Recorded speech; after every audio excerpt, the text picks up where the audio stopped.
watching some basketball lately. And I like to watch quietly.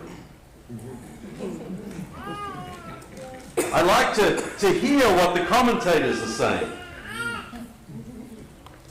I like to watch the replays and try to figure out why that was a foul. But not everybody does. And I'm not pointing any fingers at the ladies in my household, but sometimes it can get a little rowdy. Even though the players on the court can't hear us. We're too far away. Now, if you go to a game, it's another thing altogether, isn't it? Right? I still sit quietly for the most part, but I accept that there's going to be noise. In fact, the speaker, the DJ, whoever it is that's running the sound system, he's like, everybody on your feet, stomp your feet, clap your hands, yell, scream, do whatever. Right? Make some noise. Why do they want that to happen? Why don't we want to just sit there and watch the game? The noise allows the crowd to participate, doesn't it? And we cheer for our team, the home team. And we sometimes might boo for the other team. Or at least keep it quiet. Unless you're a Bills game in which you make it loud when the opposing quarterback is trying to get his signals and quiet for yours. It gets complicated. There's rules about this. But they do it as a way of intimidating the other visiting team, don't they? To say, you're outnumbered. Okay? Yeah. And you can't hear what's going on. You can't hear yourself think. And we're just celebrating our team. But I wonder, how about as Christians? Do we sometimes feel like we're the visiting team? That we're outnumbered? That our values are a minority? Maybe it hasn't always been that way.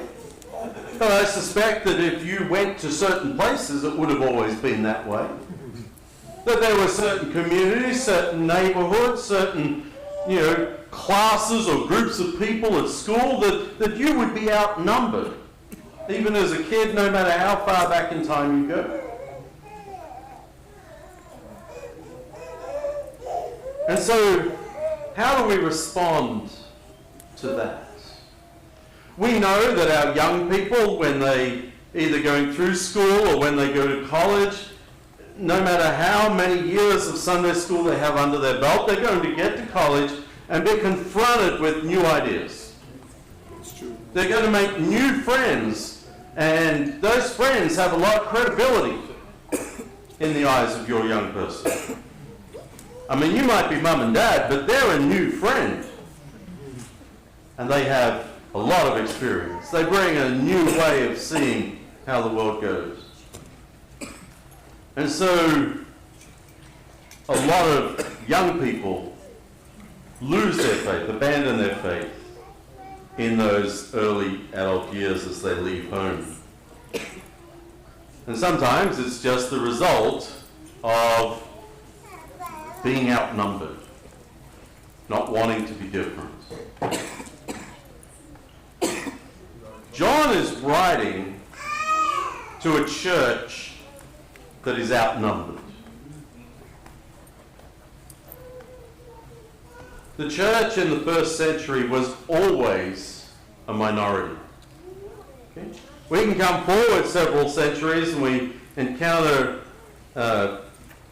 Constantine, and he makes Christianity the official religion of the Roman Empire. But up until that time, that was the 3rd or 4th century, up until that time, Christianity was always a minority. And the groups they had around them were the pagans. The pagans clearly worship other gods, right? Whether it was Caesar, whether it was Zeus, whoever it was, they worshipped other gods. No question there. That was easy to identify. They had temples, they had idols. Everybody knew who the pagans were. But there was another group that the Christians interacted with, and that was the Jews. And it wasn't just in Israel or Judah, Judea as it was known at the time. It was throughout the Roman Empire.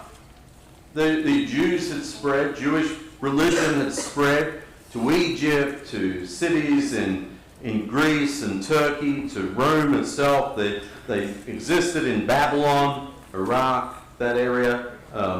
There were Jews and synagogues everywhere.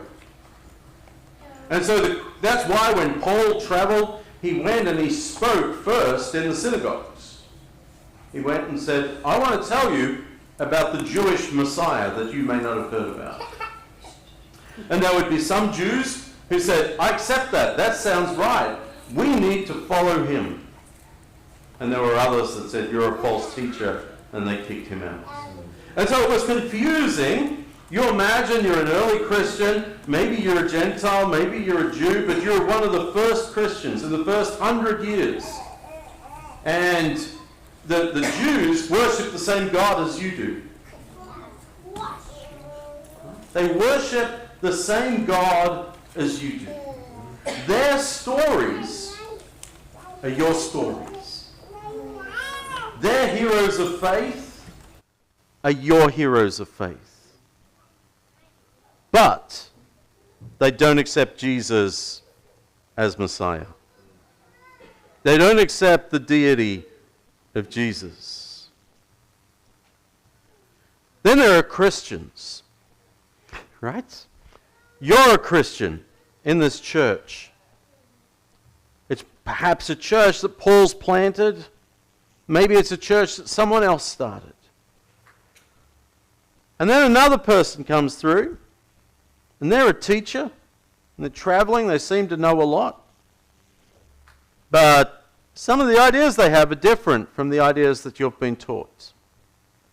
You're a new church. How do you know which one's right? It can be tough. It can be tough. The Bible hasn't been written at this point. Right? You may or may not have written copies to be able to, of the New Testament, to be able to, check things up. In 1 John chapter 2 and verse 18, he writes, Dear children, this is the last hour.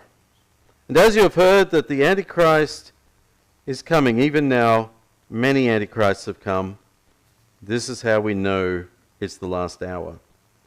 They went out from us, but they did not really belong to us. There were people in this church, not an old church. Think, Lawson Road's probably been around longer now than the church that John is writing to. Okay? And so, some people have gone out from the church. There's been a split. People have left.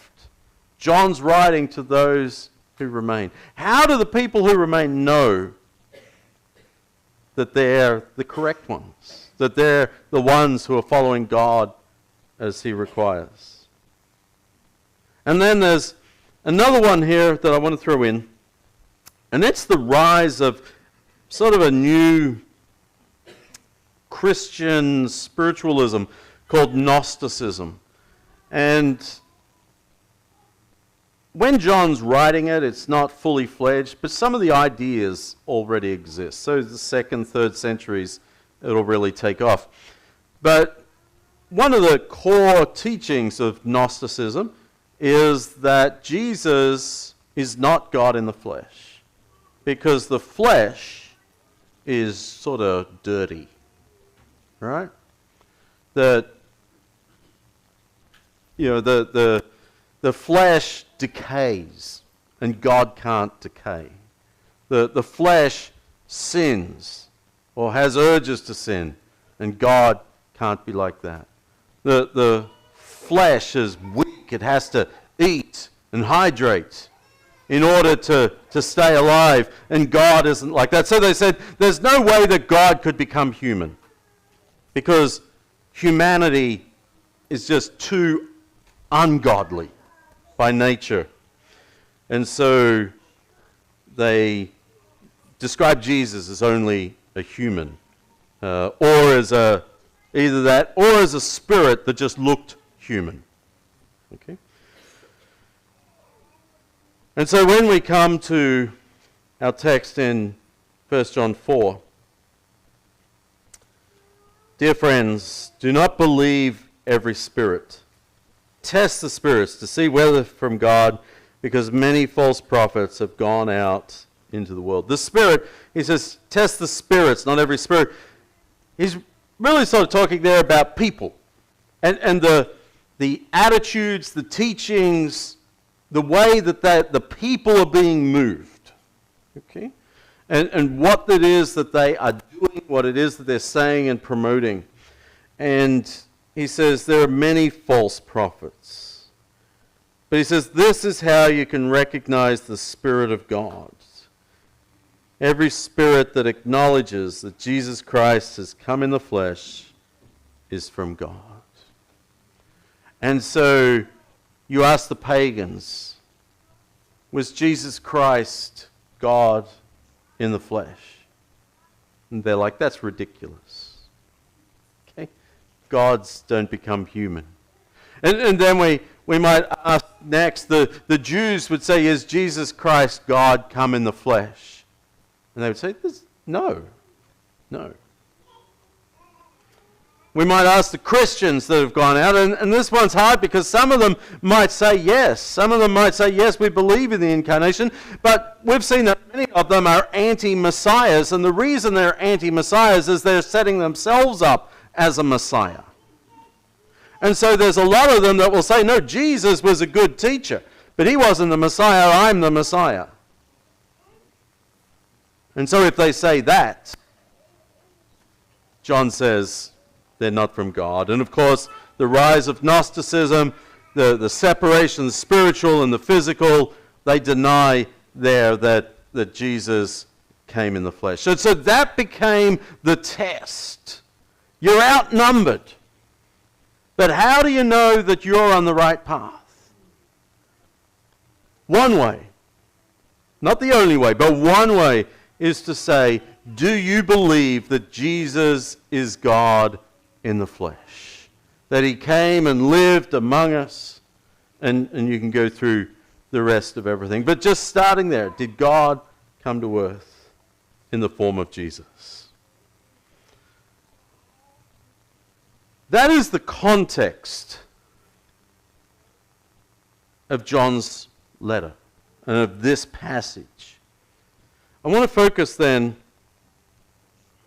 on verse 4.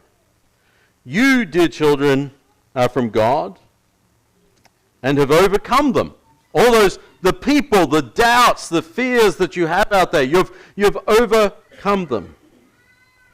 Because the one who is in you is greater than the one who is in the world. Are you outnumbered? The one who is in you is greater than he that is in the world.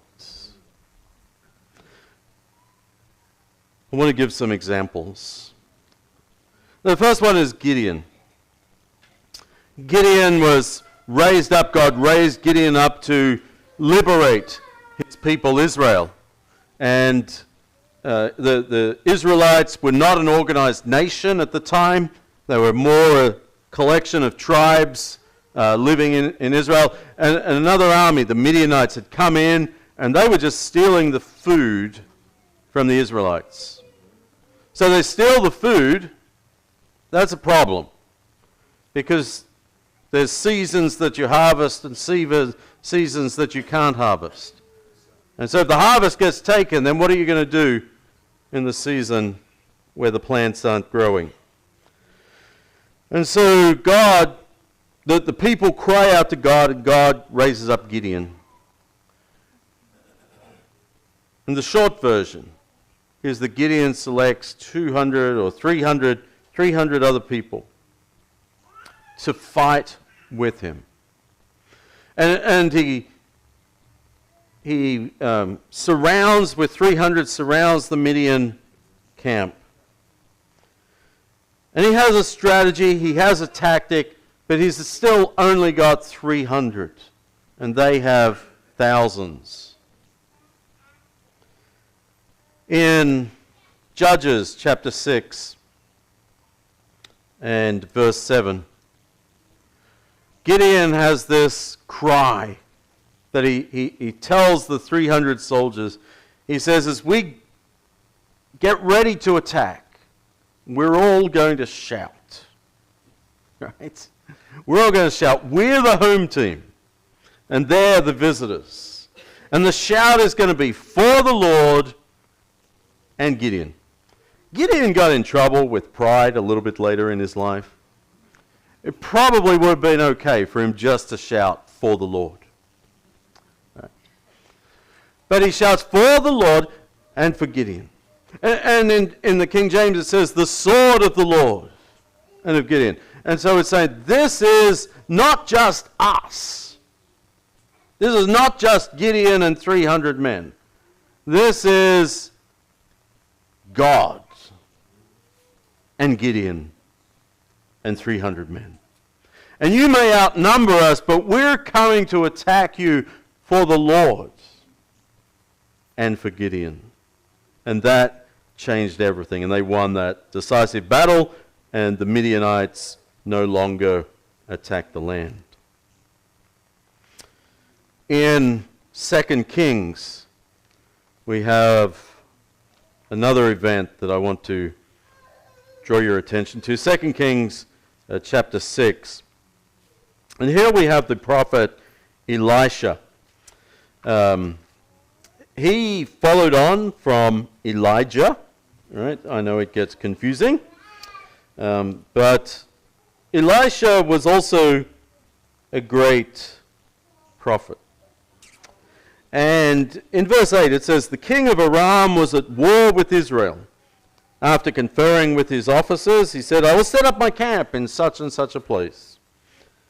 But Elisha, the man of God, sent word to the king of Israel, beware of passing that place, because the Arameans are going down there.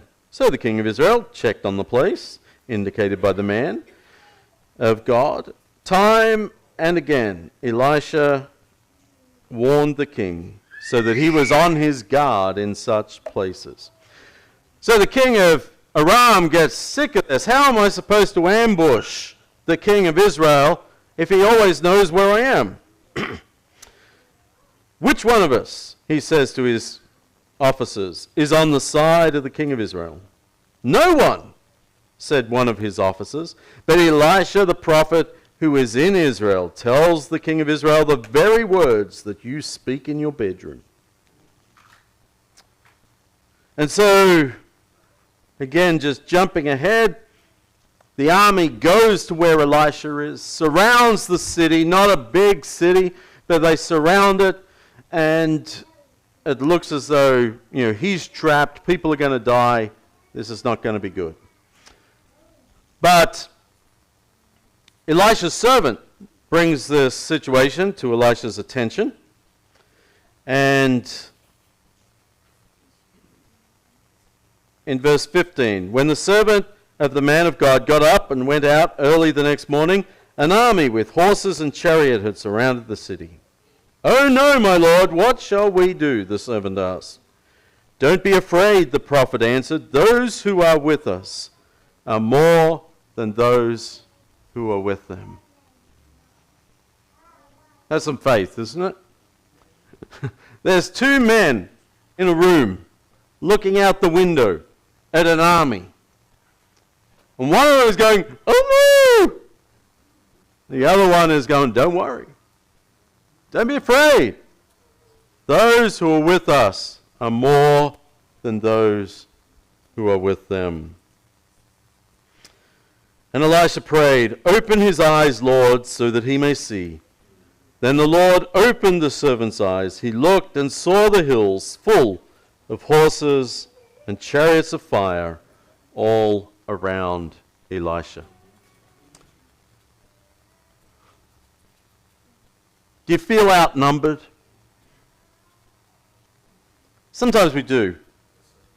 Sometimes we encounter situations that we don't have the answers, where everybody thinks different than we do, where our values are looked down upon because our values are Christ's values. I think these words are still true for us. Don't be afraid. Those who are with us are more than those who are with them. It doesn't mean we get out of every pickle that we find ourselves, right? There have been plenty of people who have been martyred for their faith over the centuries. But that doesn't change the fact that those who are with us are more than those who are with them. Okay. Things may go badly for us, but the ones who are with us, the strength that God gives us, is to get through that difficult time. In Daniel chapter 3, a story that I think most of us know, we encounter 3 young men who refuse to worship the God. We said that the pagans surrounded the Christians. The pagans also surrounded the Jews. And so these 3 young men, Shadrach, Meshach, Abednego, they are thrown into a furnace to be burnt because they refuse to worship the king's statue. But they also have words of faith. And they say to the king, this is before they go in, if we are thrown into the blazing furnace, the God we serve is able to deliver us from it. And he will deliver us from your majesty's hand. You think you have majesty. You think that you're the king. You think that you're in control of everyone and that you determine what happens. But our God is able to deliver us from your hand. Our God is the one who determines what happens. So that's in Daniel 3 and verse 17. In verse 18, though, they say, but even if he does not, we want you to know, your majesty, that we will not serve your gods or worship the image of gold you have set up. We believe that God can do this, but even if he doesn't, we'll keep our faith. We'll do what we know is right, no matter how outnumbered we are. And that brings us back to 1 John chapter 4 and verse 4. When people disagree or oppose or make fun of our beliefs, of our convictions, John would whisper in our ear, the one who is in you is greater than the one who is in the world. The one who is in you is greater than the one who is in the world. And so whatever lies ahead, whatever difficulties we find ourselves, whenever we have to stand up or take a stand for our God's values, when we have to do the right thing, when people are expecting us to do the wrong thing, the one who is in us is greater than the one who is in the world. Doesn't matter what the numbers are. You see, our faith is not a democracy. Okay? We don't vote on what it is that that God wants us to do. We don't vote on what the right thing is in a particular situation. We follow God because the one who is in us is greater than he who is in the world. And it doesn't matter how they vote in that respect. We do the right thing. Because Jesus is God in the flesh. Jesus did die for us. Jesus is sitting on the throne of heaven. And for those of us who've made that decision to make him Lord of our life, the Spirit that lives within us is greater than the one who is in the world. And so I hope that as we go into this week, whatever situations we find, we've got 4 phrases, 4 thoughts up there that we can take with us. That we can say, yeah, that's my motto for this week, for this month. For whatever situation I find myself in, I am never outnumbered when I'm doing the right thing. I'm never outnumbered when I'm doing what God wants me to do. When I'm imitating and following Christ, I am never outnumbered. And we can each say that. Will you say that with me? I am never outnumbered.